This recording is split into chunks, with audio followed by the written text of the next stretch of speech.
আর সালাম না দিয়ে আমরা একে অপরের বাড়িতে ঢুকি। বাড়িতে ঢোকার আদব আছে, কি দিতে হবে? প্রথমে সালাম, এরপরে যে বাড়িতে গেছেন সেই বাড়ির লোকের অনুমতি নিয়ে বাড়িতে ঢুকতে হবে। আর আমরা রুবেল রুবেল কয়া বাড়ির ভিতরে ঢুকে পড়ি। রুবেলের বইয়ের ওন্না ঠিক নাই, আর মাও কি কায়দায় বসে আছে, বোনটা কি কায়দায় বসে আছে, সব আর সিসি ক্যামেরায় এক নজরে ধরা পড়ছে। বিয়া তুমি সারেন ভালো হয়ে যান, কিন্তু এরপরে কিন্তু খবর আছে। কিন্তু এমনি বললাম, রাগ করছেন আপনারা? আলোচনা শুনলে একটু মনোযোগ দিয়ে শুনবেন। পৃথিবীর শ্রেষ্ঠ মানুষটির আলোচনা হচ্ছে, যেই পয়গাম্বরের উম্মত আপনি আমি। নবীর সম্মান মর্যাদা সম্পর্কে আপনার আমার কোনো জ্ঞান নাই। নবীর সম্মান মর্যাদা কি আমরা বুঝি না। এক জায়গায় যা বললাম, ভাই বলেন তো আমাদের নবীর নাম কি? বলে আব্দুল কাদের জিলানী। পীর সাহেবের নাম মুখস্থ আছে, কিন্তু কপাল পরা রাসূলের নামটাও মনে রাখতে পারে না। এমনও মানুষ আছে না নাই? আপনার আমার নবী কতটা সুন্দর ছিলেন জানেন? আম্মা জান আয়েশা রাদিয়াল্লাহু তাআলা আনহা বলেন, যারা ইউসুফ নবীর চেহারার দিকে তাকাইয়া ফল কাটতে গিয়ে মিশরের নারীরা আঙ্গুল কেটে ফেলে দিয়েছিল, ওরা যদি বিশ্ব নবীর চেহারার দিকে তাকাইতো, শুধুমাত্র আঙ্গুল নয়, আঙ্গুল কাটতে কাটতে, হাত কাটতে কাটতে কখন যে নিজের কলিজা কেটে দুফাক করে দিত, মুহূর্তের জন্য টের পাইতো না। আপনার আমার নবী এতটাই সুন্দর। আমার ভাইয়েরা, হৃদয়ের কান পেতে কথাগুলো শুনবেন।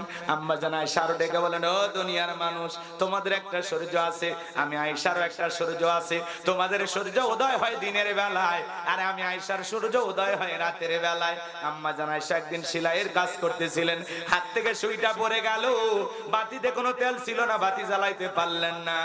আমার ভাইয়েরা, আম্মা জান আয়েশা অপেক্ষায় বইসা থাকলেন।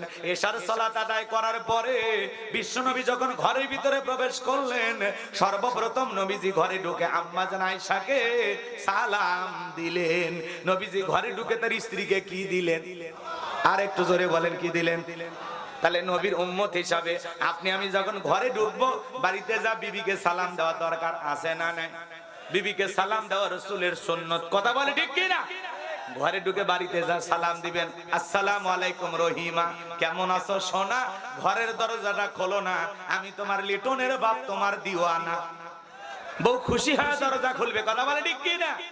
কিন্তু আমাদের ব্যবহার এত মিষ্টি না। ঘরের দরজায় যায় সব রাগ ঝাড়ে আর বলে, এ রুবেলের মা, এ দরজা খোল, বেশি দেরি হলে দরজা ভেঙে ফেলে দিয়া তোর পিঠের উপর আজ কি যে হবি রে। ভিতর থেকে বউ বলে, এটা স্বামী না, সেকেন্ড আজরাইল। কথা কোন ঠিক কি না? বাড়িতে যা বিবিকে সালাম দিবেন, শোনেন, বিবিকে সালাম যদি দিতে পারেন আর লোকজন যদি না থাকে, বইয়ের হাতটা ধরে মুসাফা করবেন। কার হাত? এই যুবক, কথা কও না কেন? বইয়ের হাত, পাশের বাড়ির ভাবির হাত না, ধরলে ঝাঁটা দিয়ে পিটাবে। বইয়ের হাত ধরে মুসাফা করবেন। আর একেবারে যদি ময়দান ফাঁকা থাকে, কুলাকুলিও সেরে নেবেন। পারবেন তো ইনশাআল্লাহ? স্ত্রীকে যদি সালাম দিতে পারেন, আপনাদের এই দাম্পত্য জীবনের উপরে আল্লাহর পক্ষ থেকে রহমত নাজিল হবে। সুবহানাল্লাহ বলেন। শোনে, সালাম আদান প্রদান হলে স্বামী স্ত্রীর মধ্যে শ্রদ্ধা, সম্মান, ভক্তি, বিশ্বাস, ভালোবাসা বাইরে যায়। যে জবান দিয়ে বিবিকে সালাম দিবেন, ওই জবান দিয়ে 14 গোষ্ঠী তুলে গালি দিতে পারবেন না। আপনার বউ যেই জবান দিয়ে সালাম দিবে, সালামের জবাব দিবে, ওই জবান দিয়ে স্বামীকে তুলে ধনা করতে পারবেন না। বোঝেন? ভাষা বোঝেন? কষ্ট হচ্ছে না তো? তাহলে বিবিকে সালাম দেবেন তো ইনশাআল্লাহ? কথা কয় না, দেবেন তো ইনশাআল্লাহ? জয়পুরহাটে ওয়াজ করলাম, এক যুবক বলে, হুজুর, বউ সালাম দিতে কি আমার শরম লাগে। আমি তখন বললাম, বিয়ে করছো? কি কোন হুজুর, 3 সন্তানের বাবা আমি। আমি তখন বললাম, স্ত্রী সহবাসের একটা দোয়া আছে, তুমি কি জানো? হুজুর, ওটা দোয়া পড়ার টাইম। আমি তখন বললাম, বাবা, 3টে সন্তানের বাবা হয়ে গেলে তোমার শরম লাগে না? আর বউকে সালাম দিতে গিয়ে শরম লাগে, ওটা শরম না শয়তানি? কারণ এর শরম বেশি হলে আর তো বউয়ের বাচ্চা হওয়ারই কথা না। কথা কয় না। তা বউকে যা সালাম দিবেন আজকে থেকে দিতে পারবেন তো ইনশাআল্লাহ? সাহসী পুরুষ হতে রাজি আছেন তো? আজকে যা সালাম দিবেন, আসসালামু আলাইকুম, বউ আবার এদিক ওদিক তাকাবে, কারণ জীবনে কোনোদিন দেননি তো। তখন বলবে, বাপ রে বাপ, কারে সালাম দিয়ে? যদি বলেন শেফালি তোরেই দিলেন, তখন বললে, বাপ রে বাপ, আজকে আবার কোন হুজুরের মুরিদ নিয়ে বাড়িতে ঢুকলা, সেদিনই তো মুখের গাছের কলা চুরি করলে। কারণ আপনার আমার চরিত্র বউটা ভালোই জানে। কথা কেন? বউ জানে না? এই জন্য 2-4 দিন সালাম দিতে দিতে অভ্যাসে পরিণত হবে। প্রথম একটু টিটকারি মারবে, কি করবেন, মেনে নেন। কথা কয় না। আর আমরা এমনও স্বামী হয়েছি, ঘরে ঢোকে স্বামীর মুখেও কোনো কথা নাই, বইয়ের মুখেও কোনো কথা নাই, দুইজনে বোবা। এটা মুসলমানের ফ্যামিলি হতে পারে না। মুসলমান ঘরে ঢোকার সময় বিবিকে সালাম দিবে, বাড়ির লোকজনদেরকে সালাম দিয়ে ঢুকবে। কথা কন। আর সালাম না দিয়ে আমরা একে অপরের বাড়িতে ঢুকি। বাড়িতে ঢোকার আদব আছে, কি দিতে হবে? প্রথমে সালাম, এরপরে যে বাড়িতে গেছেন সেই বাড়ির লোকের অনুমতি নিয়ে বাড়িতে ঢুকতে হবে। আর আমরা রুবেল রুবেল কয়া বাড়ির ভিতরে ঢুকে পড়ি। রুবেলের বইয়ের ওন্না ঠিক নাই, আর মাও কি কায়দায় বসে আছে, বোনটা কি কায়দায় বসে আছে, সবার সিসি ক্যামেরা এক নজরে ধরা পড়ছে। বিয়া তুমি সারেন, ভালো হয়ে যান। কিন্তু এরপরে কিন্তু খবর আছে, কিন্তু এমনি বললাম, রাগ করছেন আপনারা? কারো বাড়িতে গেলে ঢোকারও আদব আছে না? না, সালাম দিয়ে ঢুকবেন তো ইনশাআল্লাহ। কথা কম। প্রথমে কি, যেই গৃহে প্রবেশ করবেন, যেই বাড়িতে যাবেন, আগে প্রথমে ওই বাড়ির লোকের উদ্দেশ্যে কি দিতে হবে? আসসালামু আলাইকুম, মুইয়ানা পাটগ্রাম থেকে আইসুনু বাহে, তোমাদের সাথে দেখা করবেন লোকে। কথা কন না। বাড়ির লোক যদি বলে ভাই আসেন, তাহলে ঢুকবেন। আবার দরজায় থাকবেন, মিন ফটকে থাকবেন। ওই দরজা খুলতেছে না, জানালে দিয়ে উকি মারবেন, ওই ছিদ্র দিয়ে তাকাবেন, নিষেধ আছে। কথা কয় না, বোঝে না, বোঝে না। সূরা নূরের তাফসীরটা আজকে করার সুযোগ নাই, তাছাড়া আপনাদেরকে বুঝাইতাম আদব কায়দা কারে বলে। তো ওগুলো বললে আবার আপনারা বুঝবেন, হ্যাঁ হুজুর আমরা কি এগুলো ছাত্র মনে করতেছেন নাকি, যে আপনার কাছ থেকে এগুলো আদব কায়দা শেখা লাগবে? ভাই, আদব কায়দা, সভ্যতা, ভদ্রতা এগুলো আমাদের জানা দরকার। যে আমি একজন মুসলমান, আমার ব্যবহারে কি কি থাকা উচিত, কোন ব্যবহারে খাঁটি মুসলমান হওয়া যায়, একজন মুসলমানের করণীয় কি, বর্জনীয় কি জানার দরকার আছে না নাই? একজনের বাড়িতে ঢোকে সালামও নাই, কিছু না, এ বাসা, এ বাড়িতে আসু ভাই, ঢুকে গেল। গাইবান্ধার মানুষ তো, লালমনিরহাট গাইবান্ধা পাশাপাশি, এই জন্য একটু আঞ্চলিক ভাষায় দুই একটা কথা বলতেছে, আবার রাগ কইলেন না। আপনাদের কাছে যদি পরাণ খুলে কথা না কই, কোন জায়গায় যাই করবো? এখন রাগ করতেছেন? একটা তাকবীর দেন, লিল্লাহি তাকবীর। তাহলে বউক জাহাজ থেকে সালাম দিবেন ইনশাআল্লাহ। স্বামী স্ত্রীর দাম্পত্য জীবনে যদি আপনারা সুখ পেতে চান, 4টা সুন্নাত আমল করা লাগবে। জোরে বলেন, কয়টা? আরো জোরে। আজকে সকালে বিয়ে করে বিকেলে তালাক দেয়, সন্ধ্যায় বিয়ে করে সকালবেলা তালাক দেয়। আজকে দাম্পত্য জীবনে সুখ নাই, খালি অশান্তি। মনে রাখবেন, আজকে যদি আমার আলোচনা শুনে আপনারা আমল করতে পারেন, আপনাদের দাম্পত্য জীবনে কোনোদিন অশান্তি থাকবে না, মৃত্যু পর্যন্ত সম্পর্ক টিকে থাকার গ্যারান্টি। কোন হুজুরের দোয়া তাবিজ লাগবে না, পানি পড়া লাগবে না। কি সেই 4টি রোমান্টিক সুন্নাত শুনবেন? কথা কয় না ভাই, শুনবেন? কারা কারা 2 হাত তুলে দেখান, শুনবেন তো ইনশাআল্লাহ? লিল্লাহি তাকবীর। হাত নামান বাজান গো আমার। যদি আমি এখনই শুরু করি, এলোমেলো হয়ে যাবে, এলোমেলো করার সুযোগ নাই। আম্মা জান আয়েশা ডেকে বলেন, নবীজি যখন ঘরের ভিতরে সালাম দিয়ে প্রবেশ করলেন, নবীজির চেহারার আলোতে সুইটা কই পড়ে আছে আমি পরিষ্কার দেখতে পেয়েছি। আপনার আমার নবী কতটা সুন্দর ছিলেন জানেন? বলতে গেলে লম্বা হবে বাজান, এত লম্বা করার সময় নাই। নবীর সম্মান মর্যাদা নিয়ে আলোচনা করলে অনেকের মনে কষ্ট পেতে পারে, কিন্তু সত্যিকারে আশিকে রাসূল, নবীর পাগল যারা, নবীর কথা শুনে মাহফিল ছেড়ে উঠতে পারবে না তারা। নবীর সম্মান মর্যাদা কত জানেন? যে নবী হা বললে পুরো পৃথিবীবাসীর জন্য আল্লাহ পাক হালালে পরিণত করে দেয়, যে নবী না বললে পুরো পৃথিবীবাসীর জন্য আল্লাহ পাক হারামে পরিণত করে দেয়। নবী যখন জমিনে পথ চলতেন, আসমানের মেঘ আইসা বিশ্ব নবীকে ছায়া প্রদান করতেন। আল্লাহু আকবার বলে। যেই নবীর চেহারাতে মশা মাছি পড়া হারাম, আমার ভাইয়েরা, বিশ্ব নবীর শরীর মোবারক যখন ঘেমে যেতেন, আম্মা জানেরা রাসূলের দেহের ঘামগুলো শিশিতে জমা রাখতেন। বিশেষ দিনে নবীজির শরীরের ঘামগুলো সুগন্ধি হিসাবে ব্যবহার করা হতো।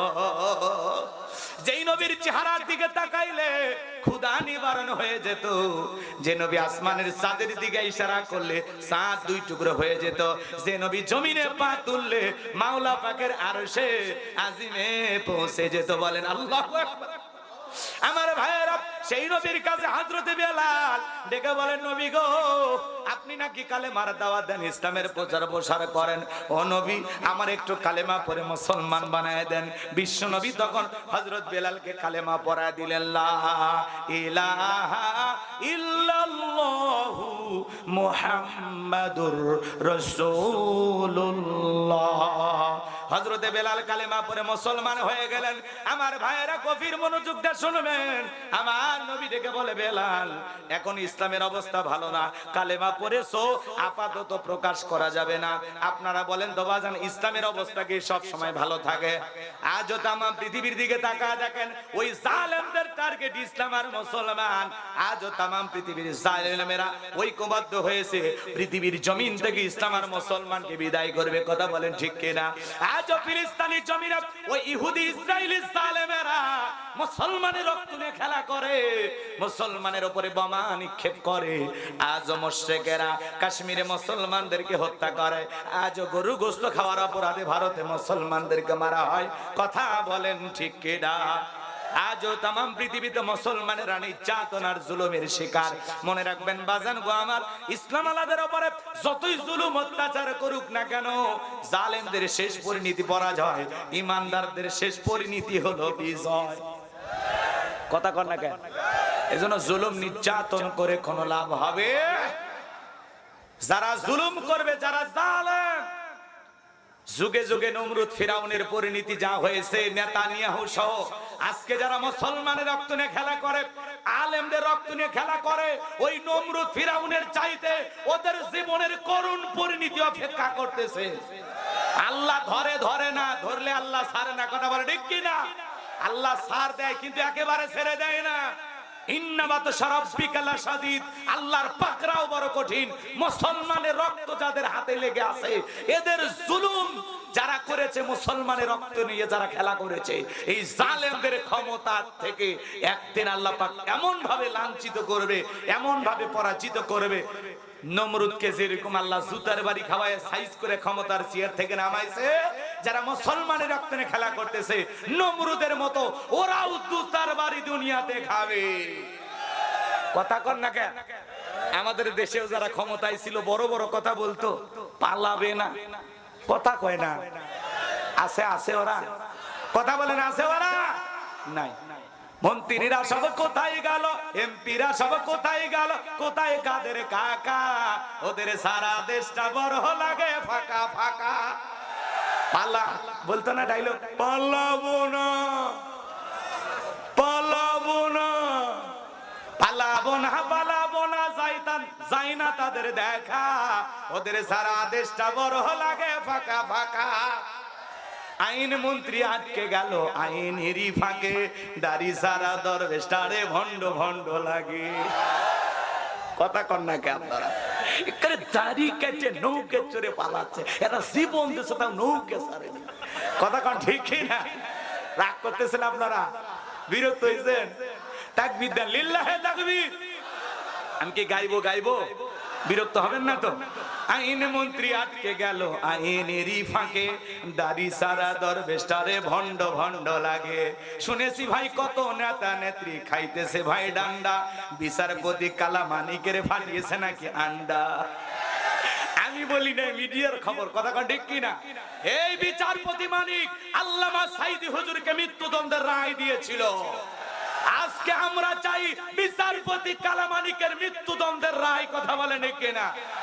এই বিচারপতি কালামানিক এই দেশের 116 জন আলেমের তালিকা করে দুদকে জমা দিয়েছিল। তার মধ্যে আমার মতো গাইবান্ধার ভাঙ্গা বক্তা রোল নাম্বার ছিল 23, আমি 23 নম্বরে ছিলাম। কথা কয় না কে? হ্যাঁ, 116 জন আলেমের তালিকা করেছিল, এর মধ্যে 23 নাম্বার। আমার ওয়াজ ভুল, ওরা ভুল ধরেছিল দুইটা। একটা বৈশাখ নিয়ে আলোচনা করেছিলাম, আর একটা হলো ধর্ম যার যার উৎসব সভা।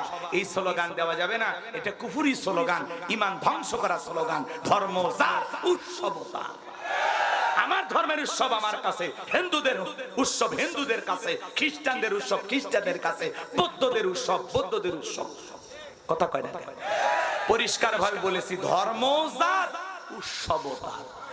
আমার সবে বরাতে তারা আসে না, সবে কদরে আসে না, ঈদের নামাজে আসে না, জুমার নামাজে আসে না। আমি মুসলমান, আমিও তাদের পূজায় কখনো যেতে পারি না, আমার জন্য যাওয়া হারাম। এই কথাগুলো তুলে ধরেছিলাম, ওরা ভুল ধরেছিল। যাই হোক, ওই প্রসঙ্গে আমি আর কথা বলতে চাচ্ছি না। বিচারপতি কালামানিক যারা আলেমদের তালিকা করেছিল, ওরা বিনা তালিকা ছাড়াই টক শোতে কি গরম, এক মহিলা কয় রাজাকারের বাচ্চা, সুন্দরী মহিলার সাথে দেখেন না টক শোতে কি খেপা খেপছিল। কথা কন না কেন? শুনেছি ভাই কত নেতা নেত্রী খাইতেছে ভাই ডান্ডা, বিচারপতি কালামানিকের ফাটিয়েছে নাকি আন্ডা। পলকের ঝলক গেল, পলকের ঝলক গেল, থামিয়ে নেটের চাকা, ওদের সারা দেশটা বড় লাগে ফাঁকা ফাঁকা। সংসদতে মমতাজের গান, কোথায় গেল হযরত বলা স্বামী মুসলমান। 70 রাকাত তাহাজ্জুদ পড়ে, বিরাট বড় আল্লাহর ওলি, কিন্তু 5 তারিখে ভাগ্যে কি আছে 4 তারিখেও জানে না। কথা কোন ঠিক কি না? রাগ করছেন আপনারা? কথাই কথাই বলতে খেলা হবে, খেলা হবে, এখন মাঠ পড়ে আছে কিন্তু স্বামী মুসলমান নাই। কথা কন না কেন? কোথায় গেল আরাফাত আর ব্যারিস্টার সুমন, কথা বলার সময় এরা করে নিউজ। আজকে ব্যারিস্টার সুমন গ্রেফতার, কথা কন, গ্রেফতার হয়েছে না? ও বলতেছে আমি পুলিশের সাথে থানায় যাচ্ছি, আমি নিরাপদে আছি।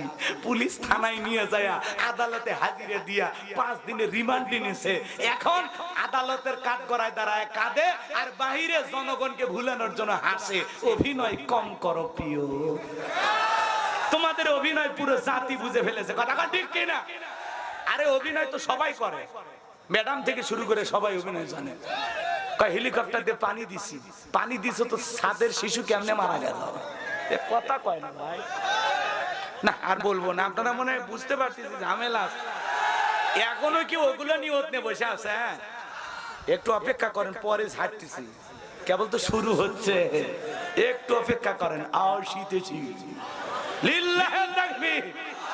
আমার ভাইয়েরা গভীর মনোযোগ দিয়ে শুনবেন, এই জন্য তামাম পৃথিবীতে মুসলমানের রক্ত নিয়ে খেলা করবে যারা, নমরুদ ফিরাউনের মতো পতন হবে তারা। আলেমদের গায়ে হাত দিতে নাই, আলেমদের হাতে ডান্ডা বিধি পড়াইছিল, রিমান্ডে নিয়েছিল। কথা কয় না? আজকে কি হইল? বিনা রিমান্ডে বিনা নোটিশে দেশ ছাড়া। আমরা চাইছি খালি পদত্যাগ। ম্যাডাম পদত্যাগ করেন, আল্লাহ বলে তোদের চাওয়া এত কম কেন? পদত্যাগ না, পদত্যাগ করে দেশ ত্যাগ করতে বাধ্য করব। রান্না করা ভাত ভাগ্যে জোটে নাই, যেদিন ম্যাডাম পালায় ওই দিনও 12 পদের 12 আইটেমে রান্না করা। রাস্তায় মানুষের রক্ত ঝরে আর 12 আইটেম দিয়ে খাবার খাবার। খাসির গোস্ত পাওয়া গেছে, ইলিশ ফাঙ্গাস সব পাওয়া গেছে, কিন্তু ম্যাডাম যে যাই নামাজে নামাজ পড়তো এটা পাওয়া যায়। কে রাগ করছেন? করেন, ওই ম্যাডামের ভক্ত থাকতেও পারে, ভালো হয়। হ্যাঁ, আমার ভাইয়েরা হৃদয়ের কান পেতে শোনেন, আমার নবী ডেকে বলে বেলাল, কালিমা পড়ে আপাতত প্রকাশ করা যাবে না। হযরতে বেলাল ডেকে বলে নবী, আমার জীবনের কোনো দাম নাই, আমার মনি বোমাইয়া। তাকে একদিন বলেছিলাম উর্দুম্বাল ছাগল পেশাব পায়খানা করে দেয়, এই ঘরে থাকতে আমার বড় কষ্ট হয়। ওমায় ডাইকে বলে বেলাল, উর্দুম্বাল ছাগলের দাম আমার কাছে আছে, কিন্তু তোর মতো কালো হাসি বেলালের দাম আমার কাছে নাই। নবী গো, আমার জীবনের কোনো দাম নাই, আপনি শুধু আমাকে দোয়া করে দেন, মৃত্যু পর্যন্ত যেন কালেমার পথে টিকে থাকতে পারি। আমার ভাইয়েরা ভালো করে বোঝার চেষ্টা করবেন, ইসলাম মানার কারণে অনেক মানুষকে ঘর ছাড়া বাড়ি ছাড়া ওরা করেছিল, বউ থাকার পরে ঘুমাইতে দেয় নাই, মিথ্যা মামলা হামলা দিয়া ইমাম মুয়াজ্জিনকে ফাঁসায়া দিয়েছিল। কথা বলেন ঠিক কি না?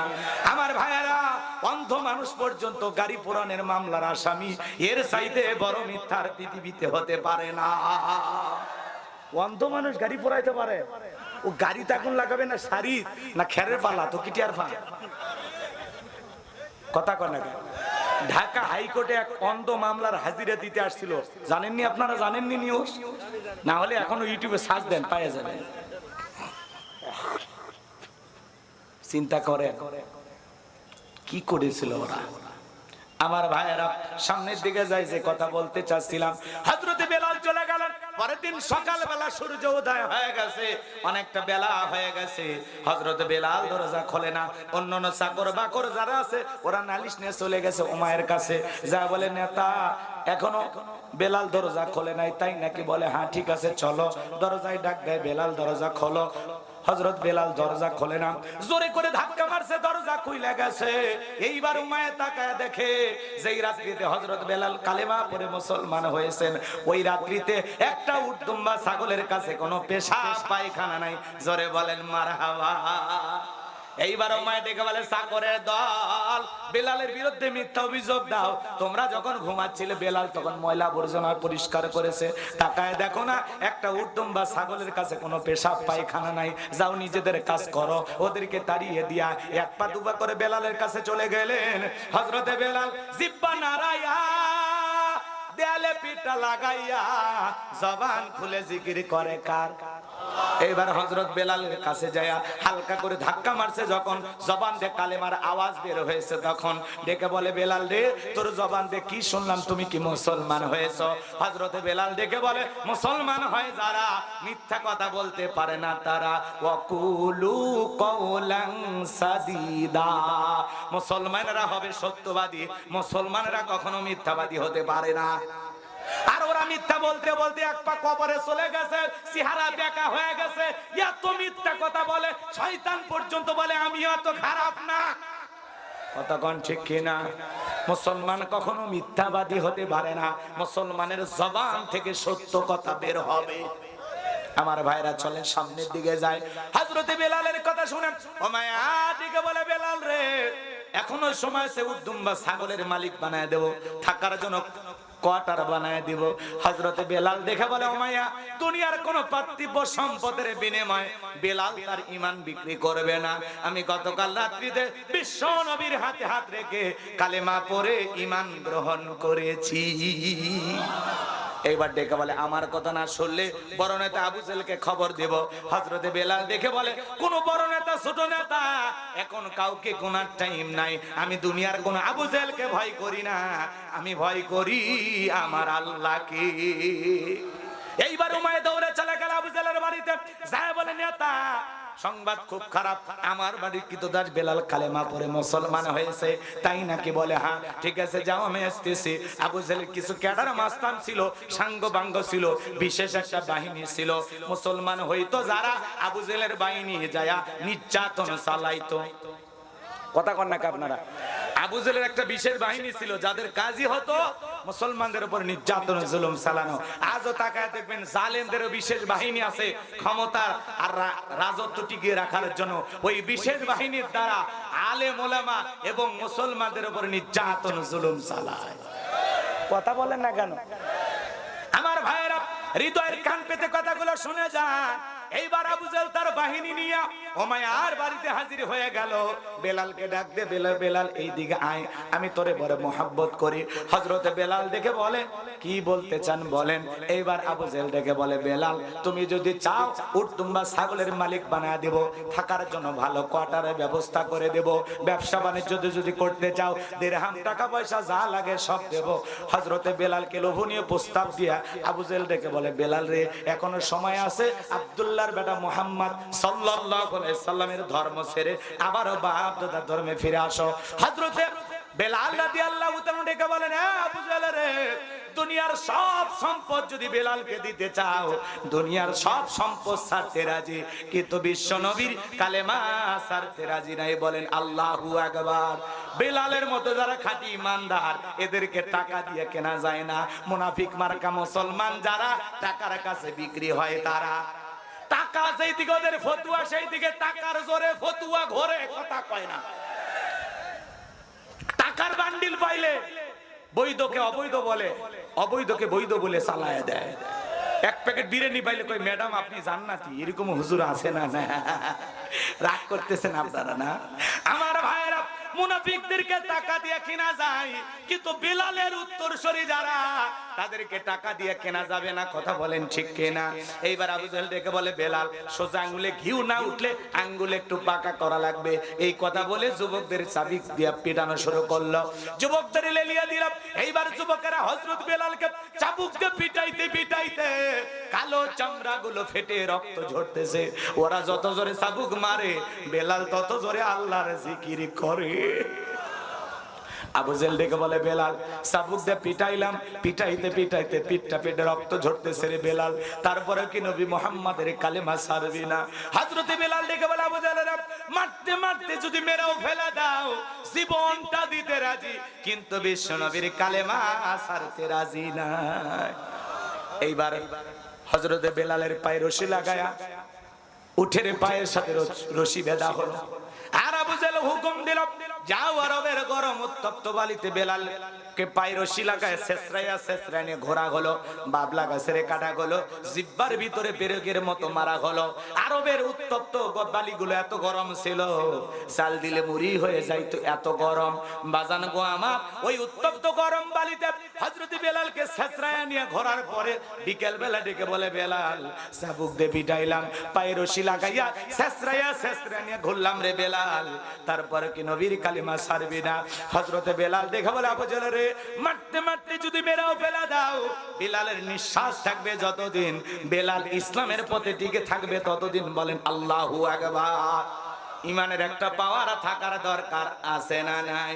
যে ইমান প্রয়োজনে জ্বলে ওঠে না, যে ইমান সত্য ন্যায়ের কথা বলে না, যে ইমান অন্তরে নাই, যে ইমান অন্তরে নাই, মুখে ফোটায় কথার কলি, কিভাবে তারে বলো ইমান বলি, কিভাবে তারে বলো ইমান বলি।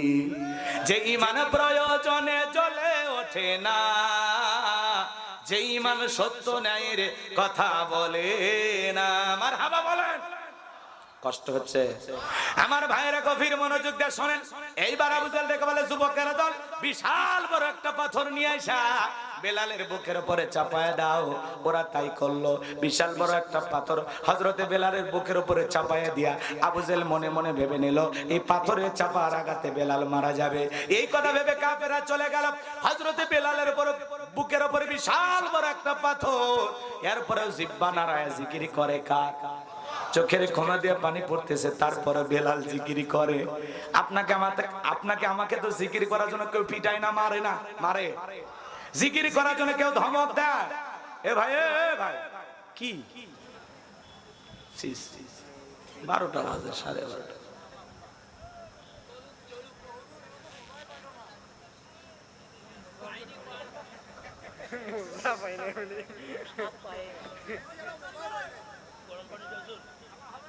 না না, আপনারা যদি বিরক্ত না, আমি দোয়া করে দিই, কষ্ট দেওয়ার দরকার না। কি কি কি যান, 2-1 কারা কারা যাবেন যান। এ ভাই, 2-1 যদি ওঠার নিয়ত থাকে যান, আল্লাহর রাস্তায় যান। আমি বসে আছি। হ্যাঁ হ্যাঁ বাবা, যাও যাও, 5 জন কর, শোনাবো, সমস্যা নেই।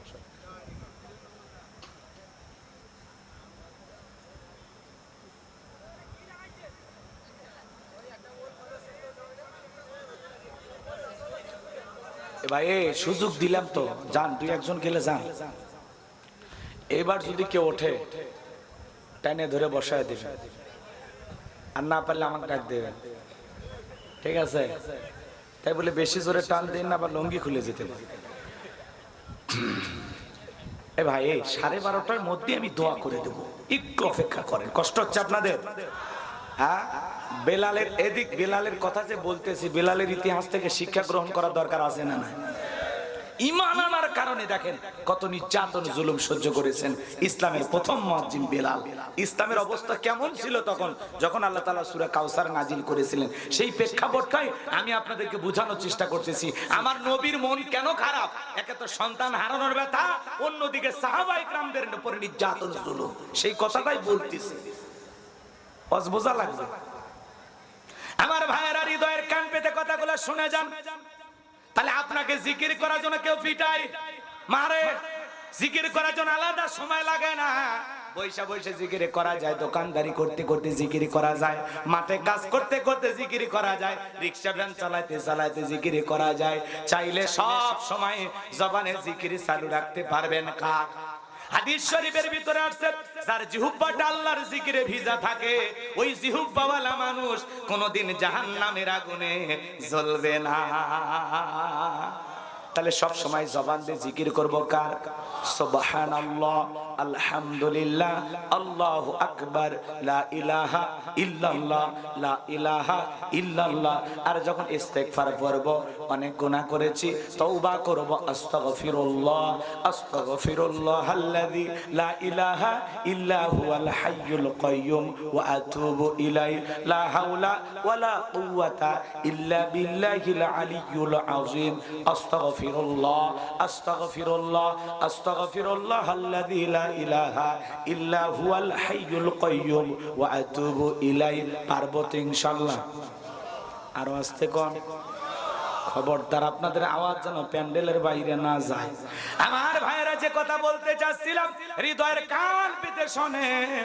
তাহলে সব সময় জিকির করতে হবে কার? ফাযকুরুনি আযকুরুকুম ওয়াশকুরুলি ওয়ালা তাকফুরুন। বান্দা তোমরা আমি আল্লাহকে স্মরণ করো, আমি আল্লাহ তোমাদেরকে স্মরণ করব। কৃতজ্ঞতা প্রকাশ করো, অকৃতজ্ঞ হয় না। তাহলে সব সময় স্মরণ করতে হবে কাকে? আমার ভাইরা সব সময় আল্লাহর জিকির করবেন।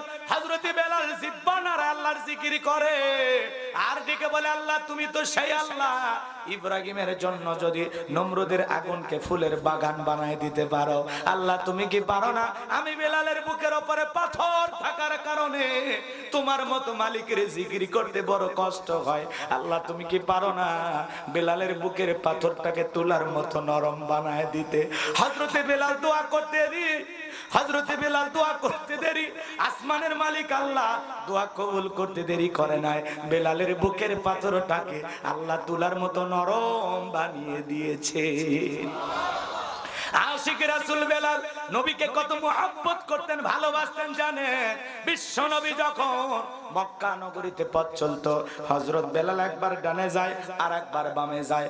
আমার নবী ডেকে বলে, বেলাল বুঝিনি একবার ডানে যাও একবার বামে যাও, ব্যাপারটা কি?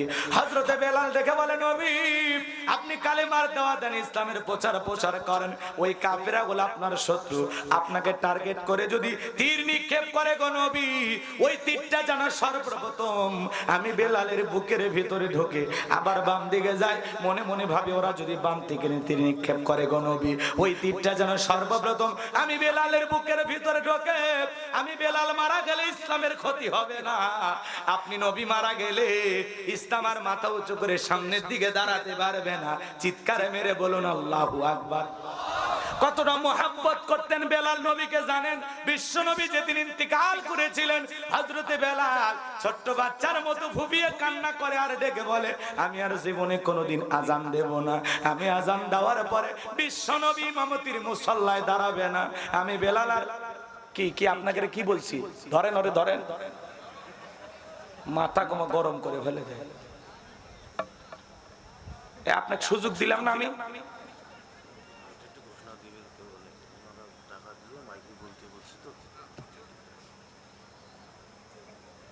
কথাগুলো আপনারা বোঝেন না বাবা, আমি তো আপনাকে সুযোগ দিলাম।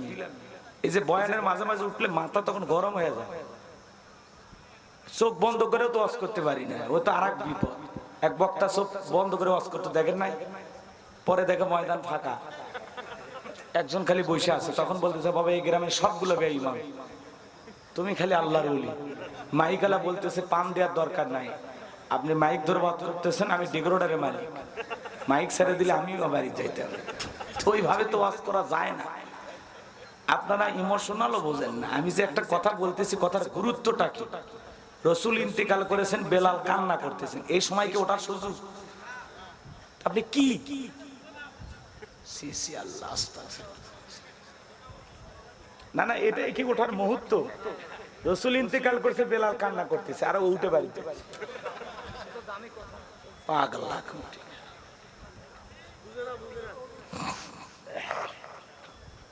30 তারিখের মাহফিলে যারা যাবেন সই নিয়ত করে যাবেন, উল্টা পাল্টা নিয়ত থাকলে যাওয়ার দরকার নেই। আমার ভাইরা, হযরতে বেলাল ছোট্ট বাচ্চার মতো ফুপিয়ে ফুপিয়ে কান্না করে।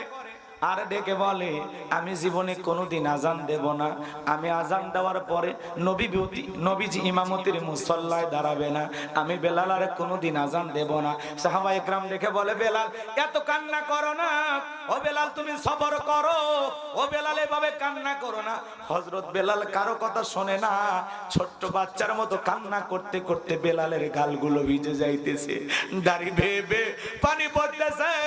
হযরতে বেলাল বিশ্বনবী সোমবারের দিনে ইন্তেকাল করলেন, বুধবারের দিনে तमाम পৃথিবীর উম্মতকে কাঁদিয়ে নবীজি মদিনার সবুজ গম্বুজের নিচে আজও শায়িত। আপনার আমার নবীর দাফন সম্পন্ন করার পরে বেলাল বলে মদিনার অলিতে গলিতে রাসূলের সাথে হাজারো স্মৃতি, যত মদিনায় থাকবো তত রাসূলকে মনে হবে আমি পাগল হয়ে যাব, সহ্য করতে পারবো না। এই কথা ভেবে হযরতে বেলাল মনের দুঃখে মদিনা ছেড়ে দামেস্কে চলে গেলেন। 6 মাস অতিবাহিত হয়ে যাওয়ার পরে বিশ্বনবী হযরত বেলালকে ঘুমের ঘরে স্বপ্নে ডেকে বলে বেলাল, ও বেলাল, কত মানুষ দূর দূরান্ত থেকে আইসা আমি নবীর কবরের পাশে দাঁড়ায় সালাম দেয়, বেলাল আয় আয় আয়, একবার মদিনায় আইসা আমি নবীকে সালাম দিয়া যা। হযরতে বেলাল বিশ্বনবীকে ঘুমের ঘরে দেখার পরে 6 মাস পরে ঘুম থেকে জাগ্রত হইয়া হযরতে বেলাল বিশ্বনবীকে ঘুমের ঘরে স্বপ্নে দেখার পরে হযরতে বেলাল আর দেরি করলেন না, 6 মাস পরে মদিনায় চলে আসলেন। মদিনায় আসার পরে সাহাবায়ে কেরাম ডেকে বলে বেলাল কতদিন তোমার কণ্ঠে আজান শুনি না, দাও একবার আজান দাও। হযরত বেলাল বলে না, আমি আজান দেওয়ার পরে নবীজি ইমামতির মুসল্লায় দাঁড়াবে না, আমি বেলাল কোনোদিন আজান দিতে পারবো না। শত শত সাহাবী আসলেন, চতুর্দিক দিয়ে মানুষজন বেলালকে ঘিরে ধরলেন। নবীর নাতি হাসান আর হুসাইন দুইটা ভাই বেলালের দুইটা হাত ধরে হযরতে হুসাইন তখন থেকে বলে ও নানু ভাই, নানিও চলে গেছে, তুমিও আমাদেরকে ছেড়ে চলে গেছো, ও নানু ভাই দাও না একবার আজান দাও, কতদিনে হয়ে গেল তোমার কণ্ঠে আমরা আজান শুনতে পাই না। হযরতে হুসাইন যখন বেলালের হাতটা ধরে নানু ভাই বলে ডাক দেয়, হযরতে বেলাল তাকায় দেখে হুসাইনের চেহারার উপরে মনে হয় বিশ্বনবীর চেহারা মোবারক ভেসে উঠেছে, মনে হয় মদিনার নবী ডাইকে বলে বেলাল দেন একবার আজান দে, আমি নবীও কতদিন হয়ে গেল তোর কণ্ঠে আজান শুনতে পাই না। হুসাইন যখন হাতটা ধরে নানু ভাই বলে ডাক দেয়, হযরতে বেলাল হুসাইনের অনুরোধ আর ফেলাইতে পারলেন না। 6 মাস পরে আয়েশা বেলাল আবার মদিনায় আজান দিলেন, চিৎকার মেরে বলুন আল্লাহু আকবার। আরো ঘটনা আছে সামনের দিকে, আর আপনাদেরকে শোনানোর ধৈর্য আমারও নাই আপনাদেরও নাই। সামনের দিকে যাই বাজান গো আমার, অন্যদিকে ভালো করে বোঝার চেষ্টা করবেন। একদিকে সাহাবায়ে কেরামদের উপর নির্যাতন, কলিজার টুকরা সন্তানদেরকে হারিয়ে নবীজির মন যখন খারাপ, নবীর মন খারাপ যখন, নবীকে সান্ত্বনা দেওয়ার দায়িত্ব কার? আর একটু জোরে বলে আমার আল্লাহ ডেকে বলে জিবরাইল, আমার বন্ধুর মনটা হয়েছে ভারী, আমি আল্লাহ সইতে নাহি পারি, লাহু মাহফুজ থেকে সূরা কাউসার নিয়ে যায় আমার বন্ধুর উপরে নাজিল কর তাড়াতাড়ি। বিশ্বনবী ডেকে বলে আনাস, আমার মনটা কেন খারাপ তোমরা জানো কি? তোমার মুস্কি হাসি দেওয়ার কারণ এই মাত্র আসমান থেকে জিবরাইল এসে আমার উপরে সূরা কাউসার নাজিল করলো, বলুন আল্লাহু আকবার। বিশ্বনবী তখন সাহাবায়ে কেরামদের সামনে তেলাওয়াত করে শুনিয়ে দিলেন, জবান ছেড়ে সবাই পড়ুন, ইন্না আ'তাইনাকাল কাউসার ফাসাল্লি লিরাব্বিকা ওয়ানহার ইন্না শানিয়াকা হুয়াল আবতার। আল্লাহু আকবার। আল্লাহ রাব্বুল আলামিন বলেন ইন্না আ'তাইনাকাল কাউসার। আল্লাহু আকবার। আল্লাহ তাআলা ডেকে বলেন অবশ্যই আমি আল্লাহ পাক আপনাকে হাউজে কাউসার দান করেছি। বিশ্বনবীকে হাউজে কাউসার দান করেছেন তিনি কে? ইন্না আ'তাইনাকাল কাউসার, নিশ্চয়ই আমি আল্লাহ পাক আপনাকে হাউজে কাউসার দান করেছি। অন্য কোন নবী রাসূলকে আল্লাহ পাক হাউজে কাউসার দান করেন নাই, আপনার আমার নবীকে আল্লাহ পাক হাউজে কাউসার গিফট করেছেন। চিৎকার মেরে বলুন আল্লাহু আকবার। নবীজিকে আল্লাহ পাক হাউজে কাউসার দান করলেন। এই হাউজে কাউসারের পানি মধুর চাইতে মিষ্টি, দুধের মতো সাদা, পানির চাইতে ক্লিয়ার। কঠিন কিয়ামতের ময়দানে যেদিন কিয়ামত দিবস কায়েম হবে, বিচার দিবসের একদিন হবে 50,000 বছরের সমান, যেদিন মানুষের জিহ্বা কুকুরের মতো চলে আসবে নাভি পর্যন্ত। যেদিন মা তার সন্তানের পরিচয় দেবে না, স্বামী স্ত্রী পরিচয় দেবে না, ভাই ভাইয়ের পরিচয় দেবে না, ওই কঠিন কিয়ামতের ময়দানে যেদিন সূর্য সোহাগ মাথার উপরে চলে আসবে, জমিন হবে তামার জমিন, পৃথিবীর জমিনের কোনো পাহাড় পর্বত নদী নালা খাল বিল কোনো কিছু থাকবে না। কুল্লুমান আলাইহা ফান, সবকিছু আল্লাহ তাআলা ধ্বংস করে দেবেন। এই পৃথিবীর জমিনে কোনো কিছুই থাকবে না। ওই কঠিন কিয়ামতের ময়দানে আল্লাহর আরশের নিচে শাস্তিরণীর মানুষ ছায়া পাবে। ওই শাস্তিরণীর মানুষের জন্য আল্লাহ তাআলা কিয়ামতের ময়দানে আরশের নিচে একটা ভিআইপি গ্যালারি বানাবেন। ওই গ্যালারিতে বৈশা আল্লাহর পবিত্র খাঁটি ঈমানদার বান্দারা কিয়ামতের ফাইনাল খেলা উপভোগ করবেন। বলুন আল্লাহু আকবার। দলে দলে মানুষ বিশ্ব নবীর হাতে হাউজে কাউসারের পানি পান করার জন্য রওনা করবেন। এক শ্রেণীর মানুষের সামনে আল্লাহ তাআলা পর্দার আবরণ তৈরি করে দিবেন। আমার নবী তখন ডেকে বলবেন, আল্লাহ, সংখ্যায় অনেক মানুষকে আসতে দেখলাম, কেন জানি সংখ্যা কমে গেল, আমি বুঝতে পারলাম না। আমার আল্লাহ ডেকে বলে, বন্ধু, পাইকারি দরে সবাইকে আপনি হাউজে কাউসারের পানি পান করাইতে পারবেন না। দুনিয়ার জমিনে দুইটা অপরাধ করেছিল যারা, হাউজে কাউসারের পানি আজকে পাবে না তারা। আমার ভাইয়েরা, নবীজির হাতে এক পেলা হাউজে কাউসারের পানি যদি কেউ পান করতে পারে, জান্নাতে ঢোকা পর্যন্ত তার আর তৃষ্ণা লাগবে না। বলুন সুবহানাল্লাহ। রাসূলের হাতে হাউজে কাউসারের পেয়ালার পানি কারা কারা পান করতে চান? তুই হাত তুলে আল্লাহকে একবার দেখা। আল্লাহ পাক আমাদের সবাইকে রাসূলের হাতে হাউজে কাউসারের পেয়ালার পানি পান করার তৌফিক দান করুন। জোরে বলুন আমিন। সেই সৌভাগ্যবানদের কাতারে আল্লাহ আমাদেরকে কবুল করুন। জোরে বলুন আমিন। আরেকবার বলেন আমিন। এবার হাত নামান। হাউজে কাউসারের পানি চাইলেন আর পাইলেন অতি সহজ। কথা কয় না?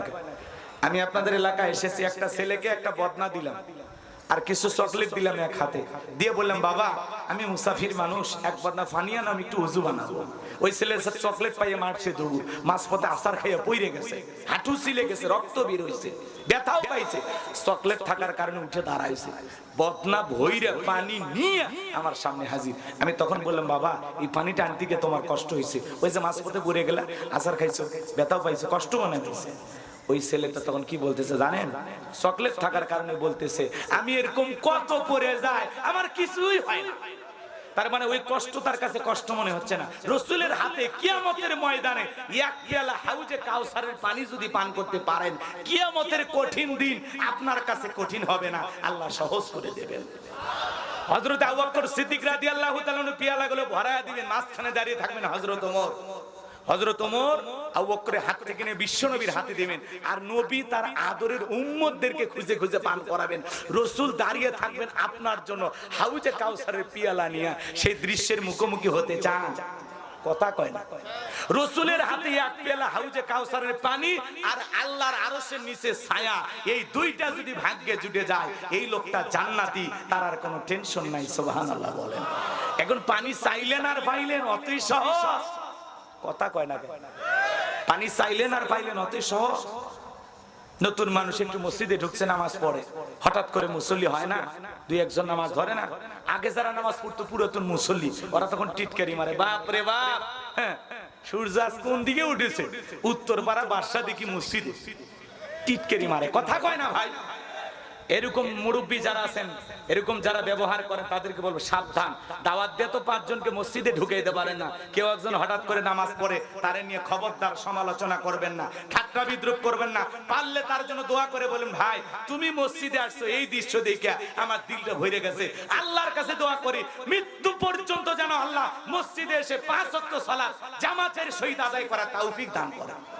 দোয়া করবেন, তার জন্য কি করবেন? ফাজলামি করেন না। যুবক বয়সে একটু দাড়ি রাখছে, মুরব্বীরাও টিটকারি মারেন, এই বয়সে বুড়ে হয়ে গেল, কথা কয় না। যুবক বয়সে একটু দাড়ি রেখে বউ নিয়ে ঘুরতে গেছে, মানুষজন দেখে সালাম দেয়, ভাবি আসসালামু আলাইকুম, সাথে চাচার খবর কি? বউ এসে বাড়ি মন খারাপ করে, তোমার সাথে বাহিরে যাব না। কেন? ভাই, আমারে ডাকে ভাবি আর তোমার ডাকে চাচা। যেই বউ রাসূলের সুন্নত দাড়িকে মুহাব্বত করতে পারে না, সেই বউ আপনাকে 100% ভালোবাসা দিতে পারবে না। রাসূলের সুন্নতের মুহাব্বত নাই, সে আবার আপনাকে কিসের মুহাব্বত করবে? কথা বলে ঠিক কিনা? বন্ধ করে না, ওটা বউ না কটকটি। কথা কয় না? রাগ করছেন আপনারা? বিরক্ত হয় না, যুবক বয়সে দাড়ি রাখবেন, দাড়ি নিয়ে সমালোচনা করবেন না। রাগ করছেন নাকি? আমি একবার আমার বউকে নিয়ে মার্কেটে গেছি, দোকানদার বলতেছে হুজুর আপনার মেয়ে কি নেবে নিতে বলেন। আমি মেয়ে না রে, ওটা আমার প্রধানমন্ত্রী। কথা কয় না কেন? রাগ করতেছেন আপনারা? কারণ ঘরে ঘরে নারীরা ক্ষমতায় ছিল, তো ঘরে ঘরে প্রধানমন্ত্রী হয়েছিল। কি মশান, কথা কওয়ার আগে বলে তোর নামে মামলা দেব, আছে না? না, এখন বুবু চলে গেছে আমাদের বাড়ি, যে ম্যাডাম এনাদের পাওয়ার একটু কমছে। কথা কয় না আপনারা? তারপরে বুবু আসতে চাই মাঝে মাঝে, কথা কয় না? বুবু আসতে চাই না? বুবু আইসো তুমি আইবা গো, তুমি আইবা বুবু আইবা গো, সেই দিন আইসা বুবু ক্ষমতা পাইবা না। কথা কয় না? বুবু আইবা তুমি আইবা গো, সেই দিন আইয়া বুবু ক্ষমতা পাইবা না। বুবু আইবা তুমি আইবা গো, সেই দিন আইয়া বুবু ক্ষমতা পাইবা না। কথা কয় না? খোঁজ নাই বুবু কাদের কাকা, কথা কেন? অবস্থা খারাপ দরবের বাবা, হাউন আঙ্কেল এখন সামনেও আসে না। না কষ্ট পাচ্ছেন আপনারা? আরে বুবু বুবু আসতে চাই, চট করে ঢুকবে, আসে। কথা কন না কেন? বুবু আসবে, আমরা খুশি হব নাকি? কন যে বুবুর আসা দরকার, অভিমান করে চলে গেছে। পাগলিটার কতদিন ধরে খবর নাই। কথা কন ঠিক কি না? রাগ করতেছেন আপনারা? খোঁজ নাই বুবু কাদের কাকার, অবস্থা খারাপ দরবেশ বাবার, হাউন আঙ্কেল এখন সামনেও আসে না। নেতা কর্মী সব জেলের ভিতর, আমি আসি ডরের ওপর, কখন জানি আসে গ্রেপ্তারি পরোয়ানা। বুবু আইবা তুমি আইবা গো, সেই দিন আইয়া বুবু ক্ষমতা পাইবা না। কি রাগ করছেন আপনারা? করেন তাতে সমস্যাটা কি? আমার ভাইয়েরা গভীর মনোযোগ দিয়ে শুনবেন। হাউজে কাউসারের পানি পেতে চাইলে কাজ করতে হবে দুইটি। দুইটা আঙ্গুল দেখা বলেন তো কাজ করতে হবে কয়টি? আরো জোরে বলেন কয়টি? হাত নামান বাজান গো আমার। আল্লাহ তাআলা সেটা 2 নাম্বার আয়াতে জানায় দিলেন, ফাসাল্লিলি রাব্বিকা ওয়ানহার। বলেন ফাসাল্লিলি রাব্বিকা ওয়ানহার। 1 নাম্বার হলো ফাসাল্লিলি রাব্বিকা, রবের উদ্দেশ্যে সালাত, নামাজ হবে একমাত্র কার জন্য? আরেকটু জোরে বলেন কার জন্য? قل إن صلاتي ونسكي ومحياي ومماتي لله رب العالمين। আল্লাহ রাব্বুল আলামিন সূরা আনামের 162 নম্বর আয়াত আল্লাহ তাআলা জানিয়ে দিলেন, নবীজি আপনি বলুন আমার নামাজ, আমার কুরবানি, আমার জীবন, আমার মরণ লিল্লাহি রাব্বিল আলামিন, আসমান জমিনের প্রতিপালকের জন্য। তাহলে মুমিন জীবনের ইবাদত হবে একমাত্র কার জন্য? ফাসাল্লিলি রাব্বিকা, রবের উদ্দেশ্যে সালাত। সালাত আদায় করা লাগবে একমাত্র আল্লাহ তাআলাকে রাজি খুশি করার জন্য, আল্লাহর নৈকট্য লাভের আশায়। قد أفلح المؤمنون الذين هم في صلاتهم خاشعون। আল্লাহ বলেন অবশ্যই মুমিনেরা সফল যারা নিজেদের সালাত বিনয়ের সহিত, নম্রতার সহিত আল্লাহর ভয় নিয়ে আদায় করে। সালাত আদায় করতে হবে কার ভয় নিয়ে? আপনি আমি যখন সালাতে দাঁড়িয়ে যাব, অন্তরের ভিতরে সুচিন্তা, দুশ্চিন্তা, বিবির কথা, সংসারের কথা, ব্যবসা বাণিজ্যের কথা, দুনিয়াবি সব চিন্তা ভাবনা মসজিদের বাইরে রেখে একমাত্র আল্লাহর ভয় নিয়ে মসজিদের ভিতরে প্রবেশ করতে হবে। কথা বলেন ঠিক কি না? কষ্ট হচ্ছে আপনাদের? মন খারাপ করেছেন? আমার ভাইয়েরা গভীর মনোযোগ দিয়ে কথাগুলো শ্রবণ করার চেষ্টা করবেন। আমার ভাইয়েরা কিভাবে সালাত আদায় করবেন? ফাসাল্লিলি রাব্বিকা ওয়ানহার, রবের উদ্দেশ্যে সালাত আদায় করা লাগবে। আপনি আমি রুকু সিজদা করব এমন ভাবে, কেমন ভাবে? সাহাবায়ে کرام যেভাবে আদায় করেছেন, বিশ্বনবী যেভাবে আদায় করেছেন, রুকু সিজদা লম্বা টাইম ধরে সময় নিয়ে করতে হবে। আর আমরা এমন ভাবে সিজদা করি মুরগি ঠোকরের মতো, 2 মিনিটে 2 রাকাত শেষ, কথা কোন ঠিক কিনা? এত তাড়াহুড়া করে নামাজ পড়লে হবে না, নামাজ পড়তে হবে সময় নিয়ে, ধৈর্য নিয়ে, কথা বলেন ঠিক কিনা? তাহলে ফাসল্লি লিরাব্বিকা ওয়ানহার, এক নাম্বার রবের উদ্দেশ্যে সালাত আদায় করা। তাহলে মুমিন জীবনে যারা সালাত আদায় করব, আপনি আমি যখন সালাতের মধ্যে দাঁড়িয়ে যাব, এমন ভাবে সালাত আদায় করব যাতে নামাজটা আল্লাহর দরবারে কবুল হয়, কথা বলেন ঠিক কিনা? এমন ভাবে সালাত আদায় করব, মনে মনে খেয়াল করব আমি নামাজ আদায় করতেছি, আমার আল্লাহ আমাকে দেখতেছেন। এমন ভাবে সালাত আদায় করব, মনে মনে খেয়াল করব এই জোহরের নামাজ আমার জীবনের শেষ নামাজ, আমি আসর পর্যন্ত দুনিয়ার জমিনে নাও জীবিত থাকতে পারি। নামাজ যদি নামাজের মতো হয়, রুকু সিজদা যদি সঠিকভাবে হয়, আল্লাহ তাআলা বলেন ফালিয়াবুদু রাব্ব হাযাল বাইত আল্লাযী আত'আমাহুম মিন জু ওয়া আমানাহুম মিন খাউফ। আল্লাহ তাআলা বলেন এই ঘরের মালিকের ইবাদত করো। কোন জায়গায়? ফালিয়াবুদু রাব্ব হাযাল বাইত, এই ঘরের মালিকের ইবাদত করো। আমরা ঘরের ইবাদত করি না, ঘরের মালিকের। আল্লাহ বলেন এই ঘরের মালিকের ইবাদত করো। বান্দারে 5 ওয়াক্ত সালাতে মাথা নত করে আমি আল্লাহকে যদি সিজদার মতো সিজদা দিতে পারো, তোমার নামাজ যদি নামাজের মতো হয়, আমি আল্লাহ 2টা জিনিস তোমাদেরকে দেব। 1 নাম্বার, নামাজের যারা সালাত আদায় করবে মনোযোগ সহকারে, 1 নাম্বার আল্লাহ তাআলা বলেন তোমার রিজিকের টেনশন করা লাগবে না। যে বান্দা 5 ওয়াক্ত সালাতে মাথা নত করবে, ওই বান্দাকে আমি আল্লাহ না খাওয়ায়া রাখবো না। রিজিক দেওয়ার মালিককে। ওয়ামা মিন দাব্বাতিন ফিল আরদি ইল্লা আলাল্লাহি রিজকুহা। আল্লাহ বলেন পৃথিবীতে এমন কোন বিচরণশীল প্রাণী নাই যার রিজিকের ব্যবস্থা আমি আল্লাহ আসমান থেকে করি না। ওই আটলান্টিক মহাসমুদ্রের 33,000 ফিট গভীর অতল পানি নিচে থাকা ছোট্ট একটা প্রাণী, তার রিজিকের ব্যবস্থা আমি আল্লাহ আসমান থেকে করি। চিৎকার মেরে বলুন আল্লাহু আকবার। তাহলে আল্লাহ বলেন নামাজের মতো নামাজ আদায় করলে 1 নাম্বার রিজিক দেব। 2 নাম্বার, বান্দারে দুনিয়াবি কোনো টেনশন থাকবে না, তোমার কোনো ভয় থাকবে না, সকল ভয় থেকে আমি আল্লাহ পাক নিরাপত্তা দেব। এখন আপনার আমার ভয় আছে না নাই? মেয়েটা কলেজে গেল, একা একা ফিরবে নাকি জামাইয়ের সাথে নিয়ে ফিরবে, ভয় আছে না নাই? মেয়েটা স্কুলে গেল, ভালোভাবে ফিরবে নাকি কারো লালসার শিকার হবে, ভয় আছে না নাই? এজন্য বাজান গো আমার, আল্লাহ রাব্বুল আলামিন বলতেছেন ফাসল্লি লিরাব্বিকা ওয়ানহার। 1 নাম্বার হলো রবের উদ্দেশ্যে সালাত আদায় করা, 5 ওয়াক্ত নামাজ আদায় করবেন। আল্লাহর কোন কোন বান্দা বলেন তো বাজান 5 ওয়াক্ত সালাত আদায় করবেন? আল্লাহর কোন কোন বান্দা 2 হাত তুলে আমার মালিককে দেখান। আল্লাহ আমাদের সবাইকে 5 ওয়াক্ত নামাজি বানায় দেন, জোরে বলেন আমিন। হাত নামান। শুধু খালি মসজিদটা সুন্দর বানাইলে হবে না, ওই মসজিদে যারা সালাত আদায় করবে তাদের ঈমানটাও সুন্দর হওয়ার দরকার আছে না নাই? জোরে বলেন আছে না নাই? তাহলে ফাসল্লি লিরাব্বিকা ওয়ানহার, 1 নাম্বার রবের উদ্দেশ্যে সালাত আদায় করা। আমার ভাইরা 5 ওয়াক্ত সালাত আদায় করবেন, পাশাপাশি রাত্রি জাগরণ করে রাতের 1টা 2টা 3টার দিকে ওইটা আরামের বিছানা ত্যাগ করে, বিবির ভালোবাসা ত্যাগ করে, ঠান্ডা পানি দেয়া ওযু বানায়া যাই নামাজে দাঁড়ায়া আল্লাহকে সিজদা দেওয়ার দরকার আছে না নাই? আল্লাহ রাব্বুল আলামিন বলেন ওয়াল্লাযীনা ইয়াবিতুনা লিরাব্বিহিম সুজদাও ওয়া কিয়ামা।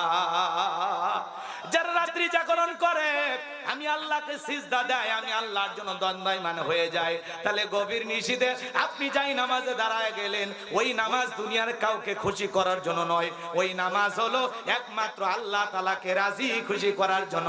তাহাজ্জুদের নামাজ যারা আদায় করে এদের জীবনে পেরেশানি নাই, হতাশা নাই। এই জন্য বাজান গো আমার, রাতের 1টা 2টা 3টার দিকে ওইটা যাই নামাজের মাধ্যমে সিজদার মাধ্যমে আল্লাহর সাথে প্রেম করতে হবে।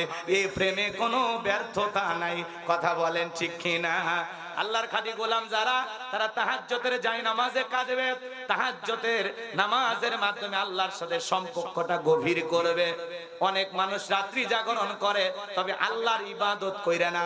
যুবক যারা আছে এরা রাত্রি জাগরণ করে, ইমো মেসেঞ্জারে সেটিং কইরা, ইউটিউব ইন্টারনেট ঘাটাঘাটি কইরা, ফজরের আজান হয় যখন ওই হাইব্রিড যুবক ঘুমাইতে যায় তখন নামাজও পড়ে না। দেখছেন কি হয়েছে? বোমা পড়ছে।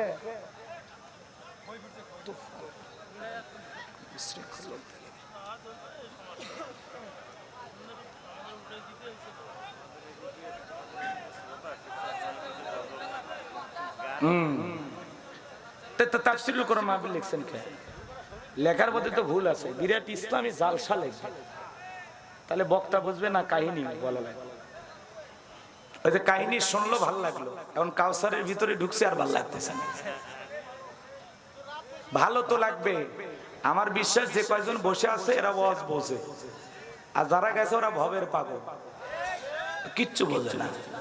আচ্ছা, নামাজের ওয়াজ শুনে আপনি যান কেন? মানে এই এলাকার মানুষের নামাজ তো দরকারই নেই। আপনার কি মনে করেন নামাজ না পড়ে জান্নাতে যাবেন? হাই রে মুসলমান, খালি মসজিদ চাকচিক্য বানাইলে হবে না? মসজিদে যারা নামাজ আদায় করবে সেই মানুষটার মন মানসিকতা ভালো হওয়ার দরকার আছে না নাই? তাহলে আপনি রাতের 1টা 2টা 3টার দিকে নামাজ আদায় করবেন কার জন্য? জোরে বলেন। যুবকেরা কি করে? ইউটিউব ইন্টারনেট ঘাটাঘাটি করে, ইমো মেসেঞ্জারে কথা বলে, বান্ধবীর সাথে কথা বলে, হ্যালো জান খাইছো, কি করতেছো? বান্ধবী রাগ করে বলে আজকে ভাতই খাবো না। তখন বলে তুমি না খেলে আমিও খাবো না। নিজের মা খাইছে কিনা খবর নেয় না, বাবা খাইছে কিনা খবর নেয় না, বান্ধবী না খাইলে ওই দুষ্ট যুবকের মুখে খাবার ওঠে না। এরকম পাগল আছে না? না।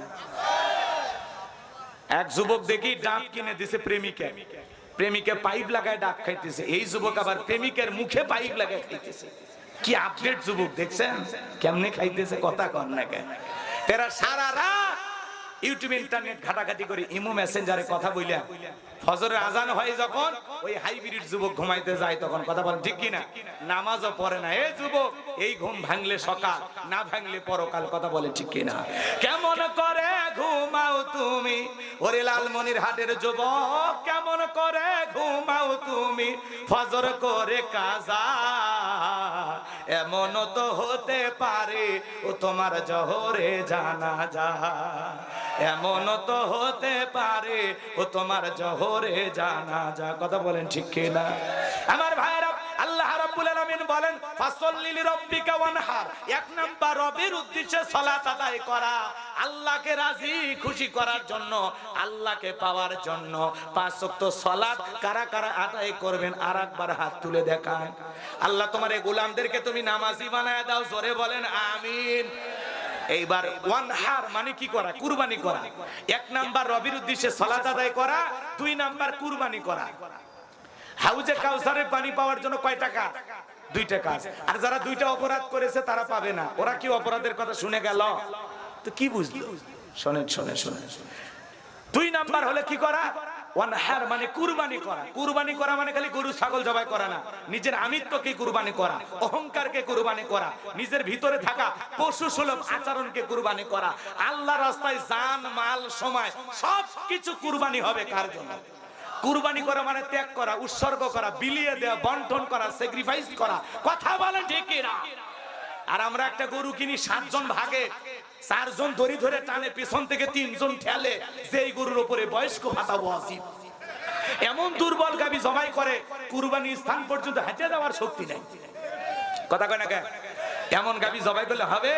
আল্লাহ কি বলেন? তাসুরুন নাযিরিন, চমৎকার একটা গাবি জবাই করা লাগবে, হুষ্ট পুষ্ট, দেখতে সুন্দর। কথা বলে ঠিক কিনা? যারা কুরবানি দেবেন, কুরবানির ওয়াজ আমি করব না। আপনারা বিরক্ত হইছেন, কথা আমি বাড়াবোই না। শুধু আমার আলোচনাটা শেষ করতে হবে এই মিডিয়ার কারণে। কারণ মিডিয়াতে অপূর্ণ আলোচনা জায়গা নিতে চাই না। ক্যামেরাতে রেকর্ড হলে এটা লক্ষ লক্ষ মানুষ শুনবে। কথাকে বোঝেন না? এই আমার এই কথাগুলো প্রচারের মাধ্যমে ব্যবহার হবে, মিডিয়ার কল্যাণে সব জায়গায় ছড়িয়ে পড়বে, সেই জন্য আমি শেষ করতেছি। আর যারা আছেন আলহামদুলিল্লাহ, একটু জোরে বলেন আলহামদুলিল্লাহ। কুরবানি দিতে হলে কয়টা জিনিস খেয়াল রাখবেন বলেন তো? কয়টা? একটু জোরে বলেন কয়টি? 1 নাম্বার নিয়ত সহি করা লাগবে। নিয়ত কি? সহি, যে আমি কুরবানি দিতেছি একমাত্র আল্লাহ তাআলাকে রাজি খুশি করার জন্য। ইন্নামা আমালু বিন্নিয়াত, প্রত্যেকটা কাজ নিয়তের উপর নির্ভরশীল। আমি কুরবানি দিতেছি একমাত্র আল্লাহ তাআলাকে রাজি খুশি করার জন্য। আর আমরা অনেকে কুরবানি দেই, ভাই কুরবানি না দিলে ছেলে মেয়ে মানুষের গোশতের দিকে তাকায় থাকবে, অতএব কিস্তি তুলে হলেও দিব। কথা কয় না ভাই? অনেকে কুরবানি দেয়, নতুন মেয়ের বিয়ে দিলাম, জামাই বাড়িতে গোশত না বাড়ালে মান সম্মান থাকবে না। কুরবানি না দিলে গ্রামের মানুষ কৃপণ বলবে, এই জন্য কুরবানি দেয়। আসলে কি এগুলোর জন্য কুরবানি? কুরবানি কার জন্য? জোরে বলেন কার জন্য? ভাই আপনি যদি 20,000 টাকার একটা ছাগলও দেন, যদি একটা ভেড়াও কুরবানি দেন, আপনার যদি নিয়ত সহি হয়, আপনার এই কুরবানির পশুর রক্ত জমিনে পড়ার আগেই আরশের মালিক আল্লাহর কাছে কবুল হয়ে যাবে। একটু জোরে বলেন সুবহানাল্লাহ। শোনেন, তাহলে 1 নাম্বার নিয়ত সহি, কুরবানি দিতেছি আল্লাহকে খুশি করার জন্য। কাকে খুশি করার জন্য? 2 নাম্বার হলো টাকাটা হালাল হওয়া লাগবে, শুড বি হালাল। আপনার ইনকামটা বৈধ হওয়া লাগবে। কথা বলেন না কেন? হালাল ইনকাম, সুদের টাকা, ঘুষের টাকা, হ্যাঁ, বাটপারি করে 2 নাম্বারই করিয়া ওই টাকা দিয়ে আপনি কুরবানি দেবেন, আপনার কুরবানি হবে? আমরা কোন সুদখোর, ঘুষখোর, বেনামাজি এদের সাথে ভাগে কুরবানি দেব না, মনে থাকবে তো ইনশাআল্লাহ। তাহলে 1 নাম্বার নিয়ত সহি, 2 নাম্বার টাকা হালাল, আর 3 নাম্বার হলো ফাসাল্লি লিরাব্বিকা ওয়ানহার। আগে নামাজ পড়ো, তারপরে কুরবানি দাও। কথা কোন ঠিক কিনা? যারা কুরবানি দিবেন অবশ্যই আপনাকে সালাত আদায়কারী হওয়া লাগবে। কথা বলে ঠিক কিনা? আর না হলে খালি গোশত খাওয়া হবে। দেখেন না 2-3 লাখ 5 লাখ টাকা দিয়ে গরু কিনে নিয়ে এসে রাস্তার মোড়ে বাঁধতে রাখছে 5 গ্রাম। কয় কার কুরবানি? কয় তালুকদারের। কয় লাখ? কয় 5 লাখ। কয় ঠকেন না, জিতছেন। তালুকদার কয় ঠকার মানুষ। পিছনে যে রান দেখা যায়, এক রানই তো 4 মণ গোশত। যারা কুরবানির পশু নিয়ে এসে কোথায় কি পরিমাণে গোশত হবে হিসাব নিকাশ করে, ওদের কুরবানি আল্লাহর দরবারে কবুল হবে? জোরে বলেন হবে? তাহলে কুরবানি কার জন্য? তাহলে ফাসাল্লি লিরাব্বিকা ওয়ানহার। 1 নাম্বার রবের উদ্দেশ্যে সালাত, 2 নাম্বার হলো রবের উদ্দেশ্যে কুরবানি। সালাত হবে যে রবের জন্য, কুরবানিও সেই রবের জন্য। দিতে রাজি আছি তো ইনশাআল্লাহ? আল্লাহ সবাইকে কুরবানি দেওয়ার তৌফিক দান করুন। জোরে বলুন আমিন। 3 নাম্বার আয়াত, ইন্না শানিয়াকা হুয়াল আবতার। আল্লাহু আকবার। আল্লাহ রাব্বুল আলামিন বলেন, ও নবী গো, যারা আপনাকে লেসকাদানির বংশ বলে আপনি মন খারাপ করবেন না গো নবী। শিশুবেলায় আপনার ছেলে সন্তানগুলোকে নিয়েছি, আপনি কষ্ট মনের মধ্যে নেবেন না গো নবী। এই পৃথিবীর জমিনে আপনাকে মহব্বত করা, ভালোবাসার কোটি কোটি রুহানি সন্তান আমি আল্লাহ পাঠাবো।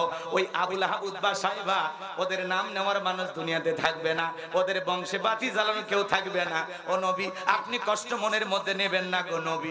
আপনার ছেলে সন্তানগুলোকে আমি আল্লাহ নিয়েছি শিশুকালে, আর এই দুনিয়ার জমিনে আপনার এমন মহব্বতের, ভালোবাসার মানুষ এই দুনিয়ার জমিনে পাঠাবো যারা আপনার জন্য জীবনটা দিতেও প্রস্তুত থাকবে। বলেন আল্লাহু আকবার। এই পৃথিবীতে বর্তমানে 700 কোটি মানুষ, এর মধ্যে 200 কোটি মুসলমান। আমরা সবাই রাসূলের রূহানি সন্তান। কথা কয় না কেন? নবীজির অপমানে যদি না কাঁদে তোমার মন, মুসলিম নয় তুমি মুনাফিক, নবীজির দুশমন। ফ্রান্সের জালেমেরা রাসূলের কার্টুন প্রদর্শন করলো, নাকটা বেকা কইরা, মুখে কয়েকটা দাড়ি লাগায়া কার্টুনের মতো ছবি অঙ্কন কইরা বলে ইনি মুহাম্মদ। জোরে কন্যা উযবিল্লাহ। আমার নবী কি দেখতে কার্টুনের মতো? এই পৃথিবীর সবচাইতে সুন্দর মানুষটির নাম মুহাম্মদ রাসূলুল্লাহ সাল্লাল্লাহু আলাইহি সাল্লাম। যে নবীর চরিত্রের সার্টিফিকেট আল্লাহ দিয়ে বলেন, ওয়া ইন্নাকা লাআলা খুলুকিন আযীম। নবী গো, আপনি বলেন পুত পবিত্র, মহান চরিত্রের অধিকারী। আমার নবীর চরিত্র কত! আমার ভাইয়েরা, আপনার আমার নবীর কত দামি চরিত্রের মানুষ, যদি আলোচনা করি শেষ হবে না। যেই নবী 63 বছরের জিন্দেগিতে একটি মিথ্যা কথা বলেননি, এমন বিশ্ব রেকর্ড পৃথিবীর আর কোন নেতার আছে? সেই নবীকে নেতা মানতে সমস্যা আছে? আযীম আরবিতে এমন একটি শব্দ যার গভীরতা মাপা যায় না। তাহলে বিশ্ব নবীর চরিত্রের সার্টিফিকেট দিয়েছেন কে? ফ্রান্সের লোকেরা কেন গালি দেয় শোনেন। বিশ্ব নবীকে ওলীদ বিন মুগীরা ওয়াকাত্তই ভাষায় গালিগালাজ করতেছেন, আমার নবীকে গালি দেয়। নবীকে গালি দিলেও, নবী সহ্য করলেও আসমানের মালিক আল্লাহ সহ্য করলেন না। আল্লাহ আয়াতে কারিমা নাজিল করে বলেন, উতুল্লিম বাদা যালিকা জানিম। নবী গো, যে আপনাকে গালি দেয়, এই ওলীদ বিন মুগীরা হলো পিতৃ পরিচয়হীন জারস সন্তান, একটা বাস্টার্ড। কথা কয় না কেন? আরবের মানুষ আরবি বোঝে, দেখে বলে নবী এত বড় কথা আমার জন্মে ঠিক নাই, আপনি বলতে পারলেন? ঠিক আছে, আপনি থাকেন, আমি বৈধ না বৈধ আগে জানিয়ে আসি। বলেন তো ছেলেটা বৈধ না বৈধ জানে কে? ফ্যাক্টরির মালিক, তার মানে মা। এইবার তার মায়ের নাম ছিল ঝর্ণা। যা বলে, মা করবি না কোনো তালবাহানা, নবী আমারে বলেছেন উতুল্লিম বাদা যালিকা জানিম, আমার নাকি পিতৃ পরিচয় নাই, আমি নাকি পিতৃ পরিচয়হীন জারস সন্তান। যা বলবি সঠিক বলবি মা, একটু মিথ্যা বলবি না। ওলীদ বিন মুগিরার মা ঝর্ণা মনে মনে ভাবতেছে এই গোপন তথ্য নবী জানলো কেমনে? নবী তো জানতেন না, নবীকে জানিয়ে দিয়েছেন তিনি কে? আর একটু জোরে বলেন কে? আমার ভাইয়েরা, ওলীদ বিন মুগিরার মা বলতেছে, বাবা তোর বাবা ব্যবসা বাণিজ্যের কাজে এতটাই ব্যস্ত, আমারও বয়স হয়ে গেছে, আমি মিথ্যা কথা আর বলবো না। তোর বাবা ব্যবসা বাণিজ্যের কাছে এতটাই ব্যস্ত, তোর বাবা ব্যবসা চেনে, টাকা চেনে, কিন্তু তোর মায়ের মন বোঝে না। দেখবেন এলাকা থেকে যখন কিছু ছেলে পেলে বিদেশে যায়, কথা কয় না কেন, ভাই যখন এলাকায় থাকে না, এলাকার দেবরের আমদানি কমে না বাড়ে, ওরা তখন ভাবির দুয়ারে যা ডাক দেয়, ভাবি ভাইয়া তোমার পর আমি যে দেবর, ভেবে দেখো ভাবি কার কত দাবি, ভাই গেছে মালয়েশিয়া, আমি তো দেশে আসি। এরকম দুষ্ট দেবর আছে না নাই? মা বোন যারা আলোচনা শুনতেছেন, আমি শুনতেছি পুরুষের চাইতে হাজার হাজার মা বোন আমার আলোচনা শুনতেছেন। মা, আমি আপনাদের সন্তানের মতো, কারো ভাইয়ের মতো, আপনাদেরকে আমি বিনয়ের সহিত অনুরোধের ভাষায় বলি, মা দুইটা পুরুষ হইতে 2 কিলোমিটার দূরত্ব বজায় রাখবেন। একটা হলো দেবর আর একটা দুলা ভাই, এরা হলো মৃত্যু তুল্য, এরা হলো বিষাক্ত সাপের চাইতে ভয়ঙ্কর। কথা কর না কেন? এই দুনিয়ায় কত জায়গায় ঘটতেছে, ভাবিকে নিয়ে দেবর উধাও, কথা কর, দুলা ভাইকে নিয়ে শালি উধাও আছে না নাই? ভাতিজা চাচিকে নিয়ে উধাও, ভাগিনা মামিকে নিয়ে উধাও, কথা কয় না। বরিশালের এক ছেলে আমাকে ফোন দিয়ে কাঁদে, কথা কয় না, কাঁদে আর বলে, হুজুর একটা ফতুয়া দেন, বড় ভাইয়ের বউকে কি ছোট ভাই বিয়ে করা যায়? আমি তখন বললাম, ভাই কান্নাকাটি বন্ধ করেন, ঘটনা কি হয়েছে খুলে কন। বড় ভাই কি মারা গেছে? বলে না হুজুর, আমি সেই হতভাগা বড় ভাই, 7 দিন হলো আমার বউ নাই, আমার ভাইও নাই। আমি তখন বললাম, ভাবিক নিয়ে পিকনিক করতেছে, পরে আসবি, কথা কয় না কেন? এই হলো জামানার হালচাল, রাগ কইরেন না, রাগ কইরেন না। মা বোন যারা বসে আছেন, মা এই দুইটা পুরুষের দূরত্ব বজায় রাখবেন, কথা কয় না কেন? ডিস্টার্ব হলো শাশুড়ির ভিতর, জামাই বাড়িতে আসে, ফল ফুট প্লেট খাবার নিজে সাজাইয়া, নিজে না দিয়ে 14-16 বছরের যুবতী শালিক পাঠায়, জামা তোর দুলে ভাইকে দিয়ে হয়, শিয়ালের কাছে মুরগি পাঠাচ্ছে, কথা কোন ঠিক কে না? আবার কিছু কিছু দুলে ভাই আছে বাড়িতে এসে, শালি যদি ঠিক মতো কথা না বলে, বাড়িতে এসে ধমক দেয়, বলে তোর বাপের বাড়ি আমাকে যেতে বলবি না, তোর বোনের এত অহংকার, আমি গেছি দুইটা কথা বলে না রে, এটা দুলে ভাই নামে লুচ্ছ।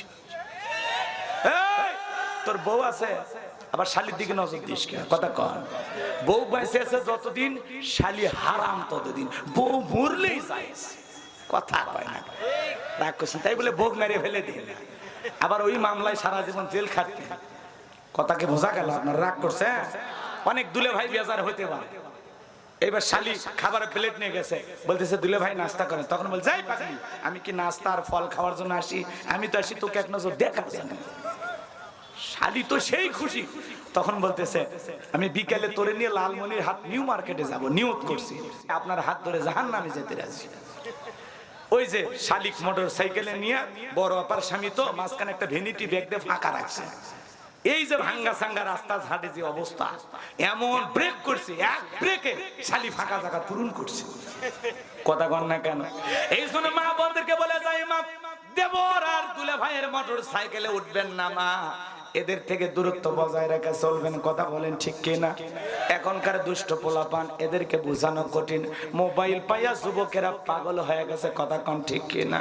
এই মোবাইলের ওজন কম, কিন্তু এই মোবাইলের দ্বারা পাপের ওজন কম না বেশি? আমি যুবকদের উদ্দেশ্যে স্পেশাল কিছু বলতে চাইছিলাম, কিন্তু আজকে সময় না থাকার কারণে আমি গোছাইয়া বলতে পারি নাই। যুবক তোমরা মন খারাপ করো না, দেখা হবে 30শে নভেম্বর ইনশাআল্লাহ। এবার রাগ করতেছেন আমার ভাইয়েরা? ওলীদ বিন মুগিরার মা বলতেছে, বাবা রে, বাড়ির আশেপাশে তোর চাচা ঘুরঘুর করতেছিল, তারে দিয়ে ভালোবাসা বিনিময় করেছিলাম, তার ফলে তোর জন্ম হয়েছে। নবী যে তথ্য দিয়েছে 100% সত্য, তোর বাপ তোকে জন্ম দেয় নাই, তোরে জন্ম দিয়েছে তোর চাচাই। ফ্রান্সের লোকেরা কেন নবীকে গালি দেয়? পৃথিবীর 228টা রাষ্ট্র নিয়ে গবেষণা করা হলো, এরা নবীকে কেন গালি দেয়? 228টা রাষ্ট্র নিয়ে গবেষণা করার পরে বের হয়ে আসলো, ফ্রান্সের মহিলারা বিয়ের আগে বাচ্চা জন্ম দেয়। তাহলে বিয়ের আগে যদি বাচ্চা হয়, ওটা বৈধ না অবৈধ? ওটা কি হালাল জাদা? কি জাদা? জোরে কোন?